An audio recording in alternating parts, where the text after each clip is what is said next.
From Agni defence academy. நீங்கள் SSC constable GD எக்ஸாமினேஷனுக்கு slot book பண்ணியிருக்கீங்க அப்படின்னா உங்களுக்கு எக்ஸாம் டேட் அண்ட் பிளேஸ் வந்து பார்த்தா அப்படின்னா அஃபிஷியலாக டிக்ளேர் பண்ணியிருப்பாங்க.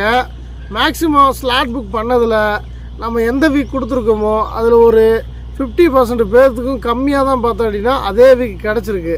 மேக்ஸிமம் புக் பண்ண எல்லாத்துக்குமே பார்த்தோம் அப்படின்னா ஒன்று முன்னாடி இல்லைன்னா லாஸ்ட்டில் அந்த மாதிரி தான் கொடுத்துருக்காங்க.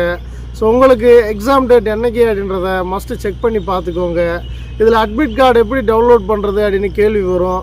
நல்லா ஒன்று தெரிஞ்சுக்கோங்க. இப்போ உங்களுக்கு 4ஆம் தேதி எக்ஸாம் அப்படின்னா உங்களால் உங்களோட அட்மிட் கார்டை 2ஆம் தேதி இல்லைனா 1ஆம் தேதி நைட்டு தான் பார்த்தோம் அப்படின்னா டவுன்லோட் பண்ண முடியும். சரிங்களா?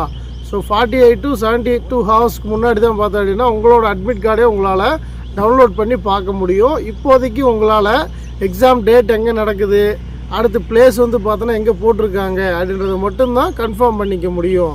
ஸோ யாரெல்லாம் எஸ்எஸ்சி கான்ஸ்டபிள் ஜிடியில் அப்ளை பண்ணி ஸ்லாட் புக் பண்ணியிருக்கீங்களோ அவங்க எல்லாரும் டேட் அண்ட் பிளேஸ் செக் பண்ணி பார்த்துக்கோங்க. ஸோ ஃபர்தராக பார்த்தோம் அப்படின்னா நியூ ரெக்ரூட்மெண்ட்டும் எஸ்எஸ்சிக்கு வரப்போகுது.